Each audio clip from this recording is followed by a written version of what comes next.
Nagulat ako nung sabihin niya, physiologically, medically, scientifically, ang laway daw at ang sipon ay simbolo ng mga taong nagsisinungaling. My God! That's a big lie! Nung Monday Wait lang mga Duterte. My God! Anak ni Janice! Ay, nako po mga Duterte. Representative Garin, alam naman natin to mga ka-idol, di ba? Si Chua at nandiyan si Idol Ridon. Mga ka-Duterte, isang pagbati mo na sa lahat dyan mga ka-Duterte sulid, Luzon, Visayas at Mindanao. Kasi mga ka-Duterte, kasi viral itong nangyari kay Congressman Jinky Luistro ang kanyang paglalaway.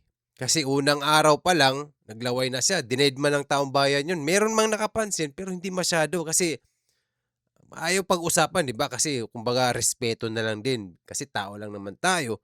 Pangalawang araw, nasundan ulit. Kaya ganito ang reaksyon ng taong bayan. Kumbaga hygiene ba? Kumbaga ganito, kahit ako naglalaway, pero mararamdaman naman natin yan mga ka-Duterte. Plus, nasundan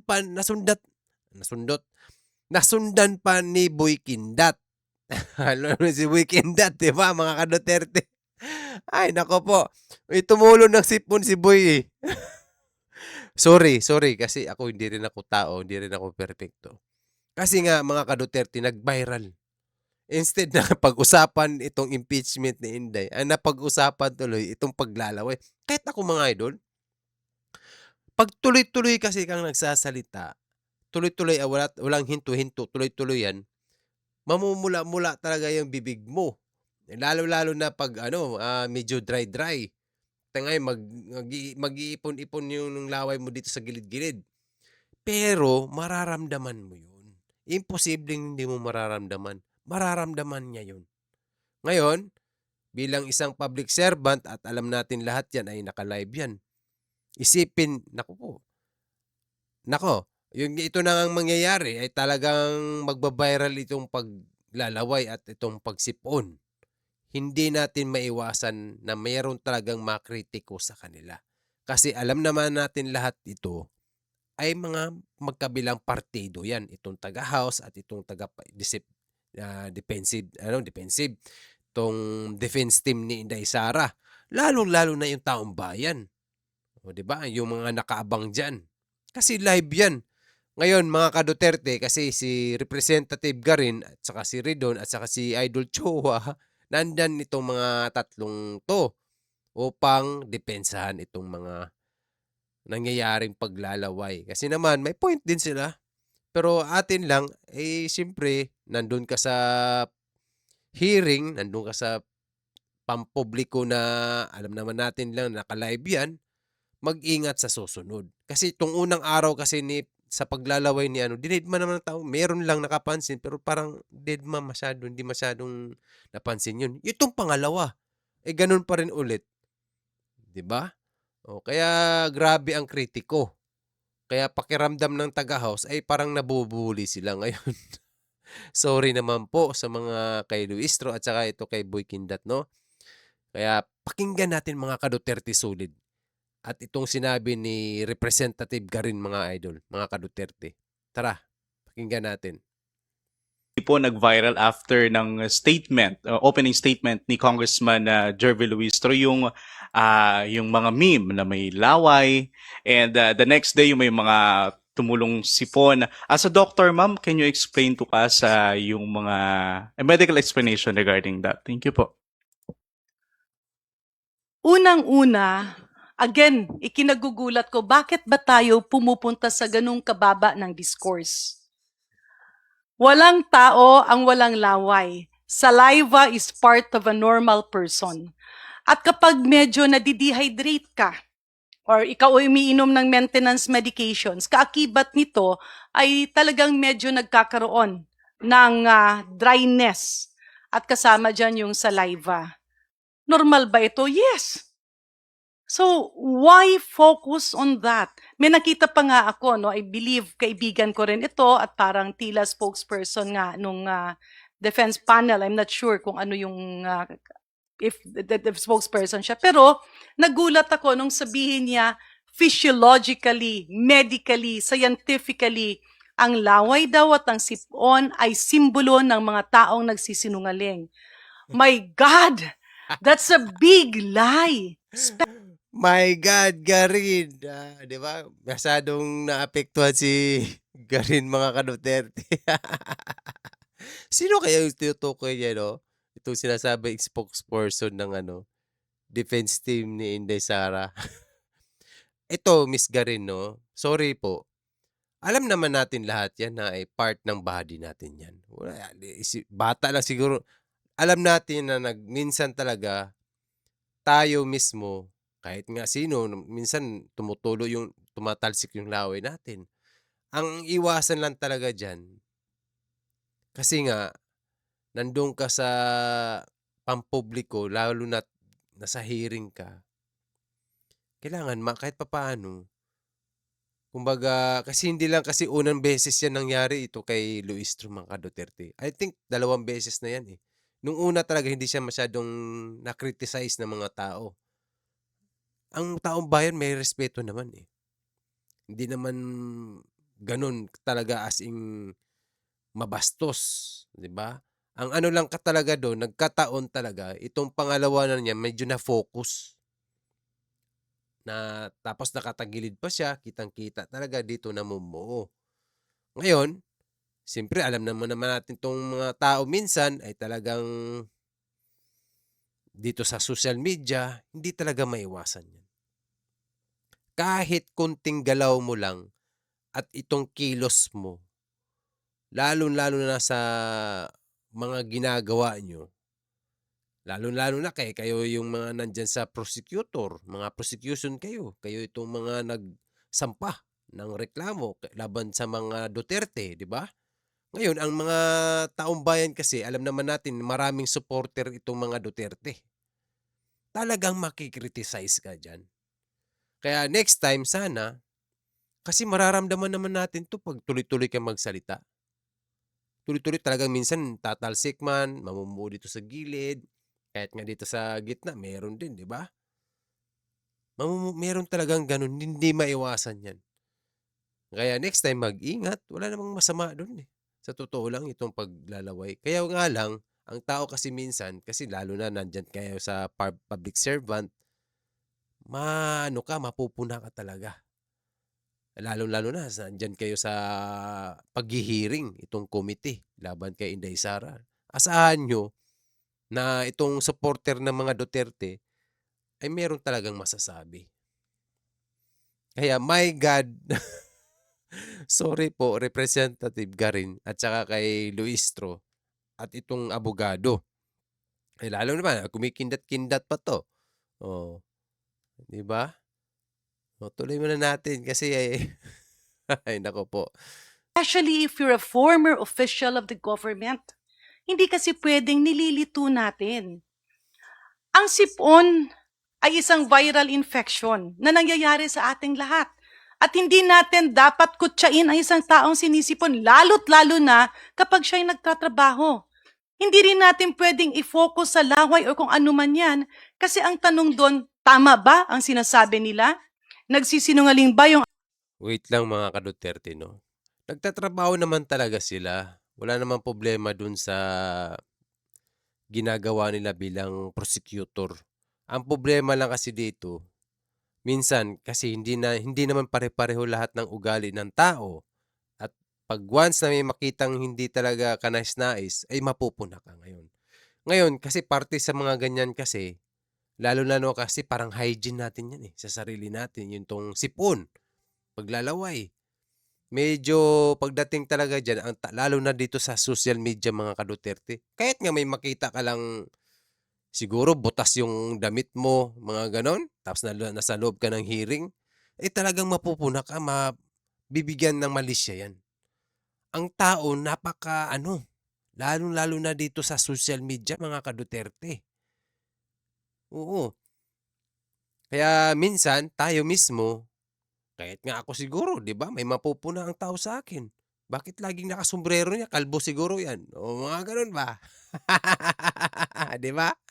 O, bakit ito si Terry William, itong Duterte supporter na 'to, bakit na laging nakasombrero 'yan at saka laging nakasalamin? Oh, siguro yung 'pag tinanggal mo yung sombrero, kalbo 'yan. 'Di ba? Gano'n 'yun mga idol. Oh, ang tao masyadong ano 'yan, tawag 'yan, mahilig magkritiko. Minsan na lang, pero ang taong bayan naman hindi naman naka-focus sa ganito, eh. Medyo na-hurt lang masyado si Miss Representative Garin. Kasi alam naman natin 'to, sila Inday Sara, itong defense team ay medyo sa unang araw talagang makikita natin na iba talaga ang dating ng mga defense team ni Inday. Kumbaga sa laban nila, para sa akin kasi alam ko maka-Duterte ako. Para sa akin, lamang ang Duterte sa nangyayari. Kita niyo yung ebidensya, itong witness nila, itong testigo nila. Eh, 'di ba pinag-usapan ito kay BBM at saka kay Lisa at saka kay Martin. Itong pagbabanta daw. Hindi nga sila nagsampa ng kaso. O doon pa lang sa barangay, ano na kaagad, 'di ba? Lalo na pagdating sa korte, mga ganyan. Kung wala pa lang, hindi pa lang nagreklamo itong mga na 'di ba? Ano pang pag-uusapan kung wala pa lang reklamo, 'di ba? Oo. 'Di na points na kaagad 'yun sa kabila. Oh, gano'n 'yun mga ka-Duterte. Para sa akin lang 'yun pakiramdam siguro dito sa mga taga-prosecutor ay na-focus ang mga usapin patungkol sa laway at saka sipon. Instead na pag-usapan itong mga nangyayari, itong mga itong pinaglalaban nila patungkol kay Inday Sara. O, 'di ba? Akala ko ang unang ebidensya ilalapag itong confidential fund kasi yun naman talaga ang gusto nilang iparating, confidential fund. Bakit kailangan pa pag-usapan yung mga gano'n? Number one, magreklamo si BBM, 'di ba? Kay Inday, magreklamo, magpasampa sila ng kaso. Pero magulat ka si BBM walang reklamo sa kapatid niya. Mas malala pa ang kapatid niya, 'di ba? Si Aimee, 'di ba? Mas matindi pa magsalita 'yon. Bulgar talaga. Si Inday wala ngang ginulo niyo lang 'yan, nananahimik 'yan si Inday Sara, 'di ba? Gano'n 'yun mga idol. Tuloy natin. Ating mga abogado at yung ating mga prosecutors, ginagawa ba nila ang kanilang tungkulin? Why go into a discourse? Again, we're going back to fake news. We're going back dun sa paglilihis. We're going back dun sa mga attitude, mga kaugaliang hindi maganda, pero tila na-build up nung nakarang administrasyon na dapat ngayon ay i-correct natin. So, pag-usapan natin, kapag ako Parang na-build up nung nakaraang administrasyon. Ano 'yun? Parang may tinutukoy siya Ay nako po. Yung mga gano'n, yan obviously wala namang na-build up sa usapin ng kabilang nung nakaraang administrasyon. Ang nagawa lang nung unang administrasyon itong pagbi-build ng mga ligasiya. Yun talaga, yun ang pagbi-build up. Umangat talaga ng Pilipinas sa panahon ni Duterte, ni Digong. Yun ang totoo. Sa panahon ngayon, mahirap magsalita kasi lahat ng mga Duterte diyan na makasulid ay talagang lahat sila may 'di ba? Kita niyo naman, number one, sino bang number one na malakas talaga? Si Tatay Digong, 'di ba? Oh, asan si Tatay Digong ngayon? ICC walang jurisdiction, walang kapangyarihan sa Pilipinas. Wala silang dapat, 'di ba? Wala silang wala tayong master kumbaga. Pilipino tayo, di tayo dayuhan, mga gano'n. Bakit gano'n? Bakit nangyari kay Tatay Digong 'yun? Itong sinasabi ng EJK, sus naku po. Una pa lang, sa umpisa pa lang pinagsabihan na hindi pa lang presidente si Tatay Digong. Kaya the more na lumalakas ang Duterte kasi nasa tama ang Duterte. Oh, gano'n lang 'yun. Kaya ito namang kabilang panig, itong mga kontra sa Duterte, kita nyo anong nangyari sa Taga-House? Maraming nawala na sa kanila. Kasi ang tao, alam nila ang pinaglalaban ng Duterte ay para sa bayan. Para sa bayan. Hindi naman Duterte ang nakinabang diyan sa war on drugs. Pero dinala pa rin nila si Tatay Digong sa dahig. Kasi naninindigan si tatay. Kasi noon yan, presidente pa siya, kahit itong mga pulis at saka sundalo, pinagsabihan, gawin nyo lang mabuti ang inyong trabaho, ako bahala. At ako ang mag-aano sa inyo. Walang makukulong na sundalo at pulis. Basta nasa tama, gawin nyo ng tama yung trabaho nyo. Di ba? Ganun ang sinabi niya noon. Kaya nabawasan ang mga krimen. Takot gumawa ng kasalanan. Pati itong mga magnanakaw na politiko. Takot. Matitrace agad sila kasi may paak sila sila Tatay Digong. Itong Presidential Anti-Corruption and Commission. Yun, ganito lang yung pero yung sinasabi ni Miss Garindon, yung, dito lang ako medyo na itong sabi niya kasi itong nakaraan ito, ulitin natin ha. Itong mga ka-Duterte, ulitin natin. Pakinggan natin mabuti yung sinabi niya. Kung doon, tama ba ang sinasabi nila? Nagsisinungaling ba yung ating mga abogado at yung ating mga prosecutors? Ginagawa ba nila ang kanilang tungkulin? Why go into a discourse? Again, we're going back to fake news. We're going back dun sa paglilihis. We're going back dun sa mga attitude, mga kaugaliang hindi maganda. Oh, di ba? Dito lang tayo na we're going back sa mga fake news, mga kaugalian na hindi magaganda, kaugalian na hindi magaganda. Susundan na niya itong, di ba? Oh, tuloy natin. Pero tila na build up nung nakarang administrasyon na dapat ngayon ay i-correct natin. So, Ibig sabihin, nanggaling doon sa dati pang administrasyon itong mga fake news, mga ugaling hindi maganda, ganun yung pagkasabi niya, di ba? Na build up ng ay, nako po. Tuloy na nga natin to. Baka uminit pa ulo natin mga ka-Duterte. Sorry, Miss Kirim. Pag-usapan na lang natin itong laway at saka sipon. pag-usapan natin, kapag ako ay sinipon, is that something criminal? Lahat ng tao may laway because that's part of digestion. Pero pag hindi ka pinainom ng tubig, simula umaga hanggang hapon kasi bawal. Kapag ikaw ay hindi nakakain, no, at ikaw ay doon na nagtatrabaho, it's a normal process. Kasalanan ba yun? Hindi. Kailangan bang pagtawanan yun? No. Mga ka-Duterte, wala namang medyo na-exage lang ito si Ituloy mo nga natin ulit. Parang naano lang ako. Wala namang nagsabi na kasalanan o wala namang talagang makri-criticize ka lang ng taong bayan.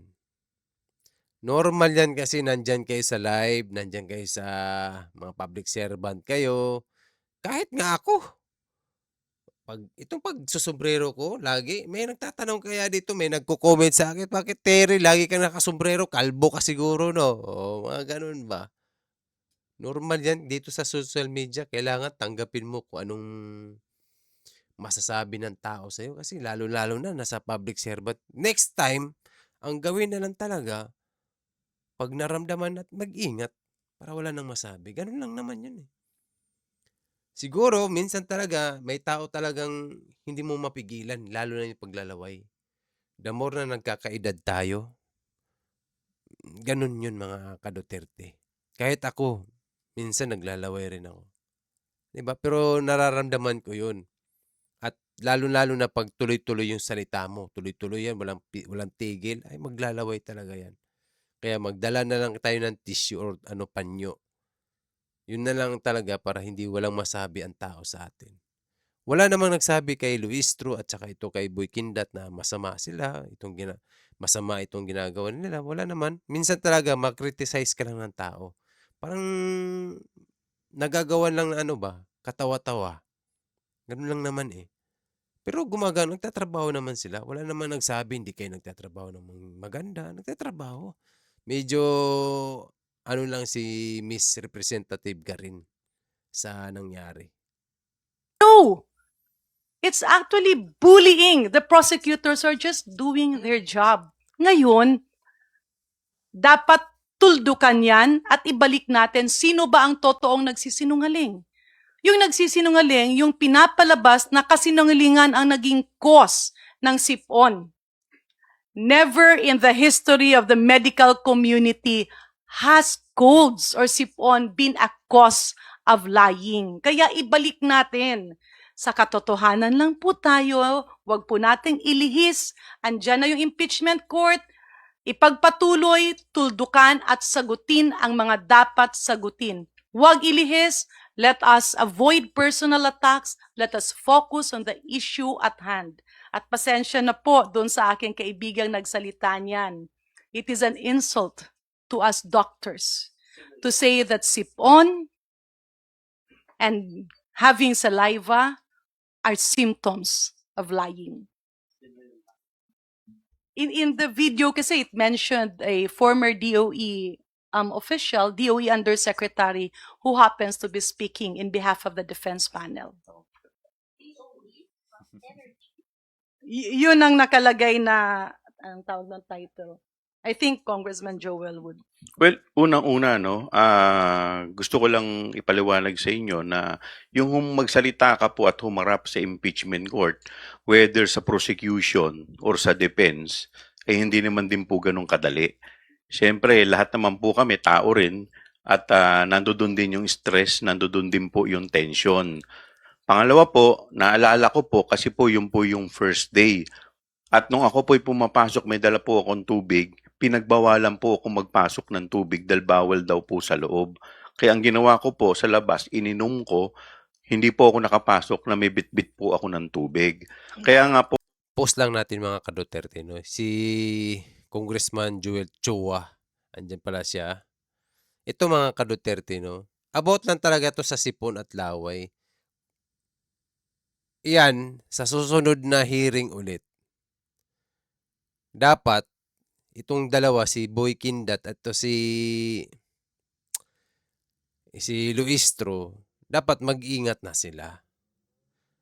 Ako, kahit sabihin natin nandito ako sa kabila, itong taga-defense team ako. Buti nga, hindi sila pinagsabihan. Mas nakakahiya yun. Kumbaga, si Boy, itong abogado naman, si Kindat naman, nag-ano siya eh. Inano talaga niya. Tumulo yung sipon niya, pero kumuha agad siya ng panyo. Naramdaman niya eh, na tumulo eh. Which is okay yun. Wala namang problema sa ano niya. Ang tao talaga, minsan, meron lang talaga mapag-usapan.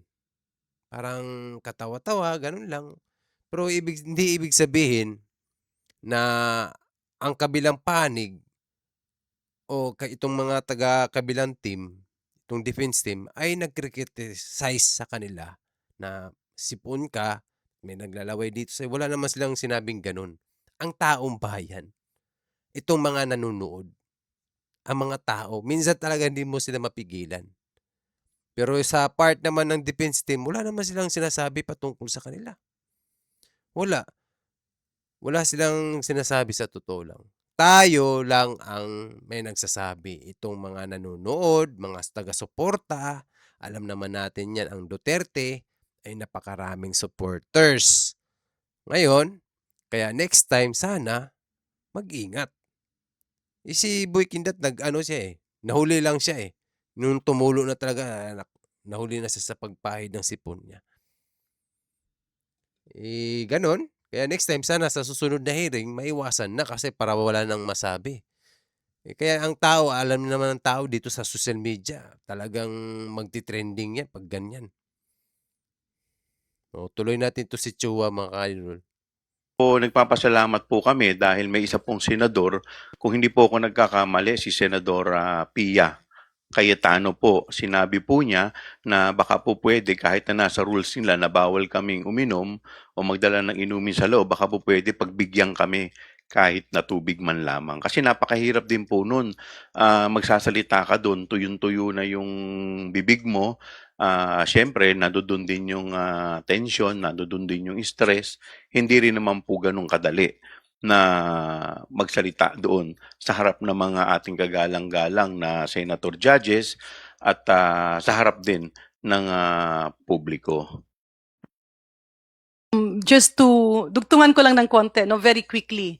Just to emphasize, yung laway ay simbolo ng dehydration, no? Or kung nagsasalita ka, no? At wala kang iniinom na tubig. It's mainly dehydration or kung meron kang diabetes or kung meron kang maintenance medication. It has never been a manifestation of stress. And it has never been a symbol of lying. Nasa buong libro ng medisina at siyensya ang katotohanan. So wag po nating linlangin, wag nating ilahis, tama na ang fake news. Masyadong affected ito si Representative Garin, mga ka-Duterte. Wala naman nagsabing fake news eh. Sino ba nagsabi ng fake news? Wala naman nagsabing fake news eh. Ay, siguro ito lang nagbiro siguro ba itong pag naglaway siguro at ang sip-on sign yan sa pagiging nagsisinungaling.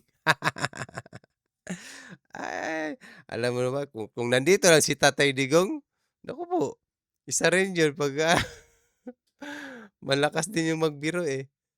Ay, mga Duterte, no? Ito kaya sana ito si Congressman Luistro at saka si Attorney, pangalan nito, kindat-kindat na kasi yung naano ko sa kanya eh.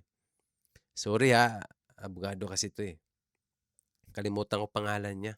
Basta siya, itong sumip-on, I hope na sa susunod na hearing, pero nahabol na nagkuha siya ng panyo. Si Congressman, meron na nga nagsabi sa likod niya na may nag-aano siya. Iwan ko kung dapat sa kabilang panig, itong taga-prosecutor, may nagsasabi sa kanila. Kasi minsan, lalo-lalo na dyan, naghaharap sila sa camera, nasa publiko kayo nakaharap, asahan nyo, meron talagang mapupuna. Kaya kasi alam naman natin tao rin tayo, alam naman natin lahat. Minsan kasi ang tao rin walang magawa eh. Lalo-lalo na pag mga nandiyan kayo sa pampubliko na nagsisilbi sa bayan. Okay, pakiramdam nyo tuloy, parang naapi kayo. Huwag nyo isipin yun kasi nasa public servant kayo. Kaya next time, I hope na maiwasan na rin para walang mapuna. Pero sa part naman ng Duterte team, wala namang nagsabi na fake news, mga ganun na sinasabi. Siguro itong mga supporter ng mga Duterte siguro. Pero ano lang yun, alam naman natin dito mga parang bangayan. 'Di ba? Si Inday Sara, ginawa nyo ng istorya, ganun lang yun eh. Fake news. Totoo ba na si Inday Sara ay ganito sa itong confidential fund niya? Na-audit na nga ng COA yan. Akala ko nga ang unang-unang ilalapag nilang ebidensya itong confidential fund kasi number 1 naman talaga yan. Yun ang gusto nilang pag-usapan, confidential fund. Ba't napunta doon sa usapin ni Bongbong at saka Lisa at Martin? Di ba? Yun tuloy, pati yung witness, parang nagmukhang napilitan lang. Wala naman palang sinampang kaso. Pag wala ang sinampang kaso, walang reklamo, matik. Wala palang nagreklamo eh. Ano pang pag-usapan? Di ba? I hope next time na wala nang ganito. Kasi parang pag ganito lagi, ay the more kang mapupuna at may masasabi. Ano ba yan? Pag-usapan na nga hindi pa rin ganun din. Lalo siyang mapapahiya. Lalo kang pakiramdam mo parang hindi naman, wala naman nang bubuli sa totoo lang kasi itong unang araw pa nga napansin na talaga siya. Meron man nakapansin, uy, ano pa to? May parang namumula sa ganun lang ang reaksyon ng mga tao noon. The next day, ganun mas malala kasi nakita na. Totoo nga pala yung ganito, ganyan. Kasi nung una, akala natin AI, di ba? Maraming mga lumalabas na magagaling na mag-edit May mga AI, tapos gagawa ka lang ng parang video para akala mo totoo. Kaya mahirap din mag-comment, baka hindi totoo. Yung pangalawang araw, ganun talaga, ay totoo nga. Kaya ang tao, masyadong hindi naman mapanghusga, yung tawag niyan. Masyadong mapuna. Kilos mo lang, salita mo lang, kahit yung mga suot mo, kahit ako, di ba? Kalbo yata to si Terry, lagi nakasombrero, ganun. Kaya I hope mga ka-Duterte solid, wag tayo masyadong no? Kasi hayaan na lang natin sila kung talagang minsan normal lang yan sa tao. Huwag tayo masyadong mapanglait sa kapwa natin. Hayaan na lang natin, magpapahid naman siguro na ng tissue sa susunod. Kaya ito lang yung mga natin mga ka-Duterte kasi masyadong nag-react ito si Garin sa mga nangyari itong kaugnay sa taga-prosecution itong taga naglalaway nga at saka itong nagsipon. Kaya ang ingat lang next time. Tayo mismo mga idol kasi tao lang tayo. Ako nga tumatalsik pa nga laway ko. 'Di ba? Ganun lang 'yun. Wala namang nagsabi na masama 'yan o ano. Kaya I hope mag-ingat lang at maging prepara tayo sa mga ganito lalo-lalo na nandyan sila nakaharap sa TV, nakaharap sa mga camera, maraming tao. Kaya mag-ingat. 'Yun lang. Kaya maraming salamat mga ka-Duterte Sulid. Maraming salamat sa mga nag-follow at nag-subscribe. Maraming salamat. See you and goodbye. Duterte tayo. Abangan natin to kay Inday. Ha? Huwag tayong kukarap dito kay ito na yung last chance natin. Malapit na mga ka-Duterte Sulid. Ilang days na lang. 2028 na. Kaya mabilis lang yan ang panahon. Kaya abangan natin to mga idol. Last chance natin to. Huwag tayo papayag. Mabuti ang hangarin ng Duterte para sa ating bayan. Kaya mag-ingat tayong lahat. Okay? Bye-bye and see you. And magandang araw sa lahat mga ka-Duterte. Bye-bye.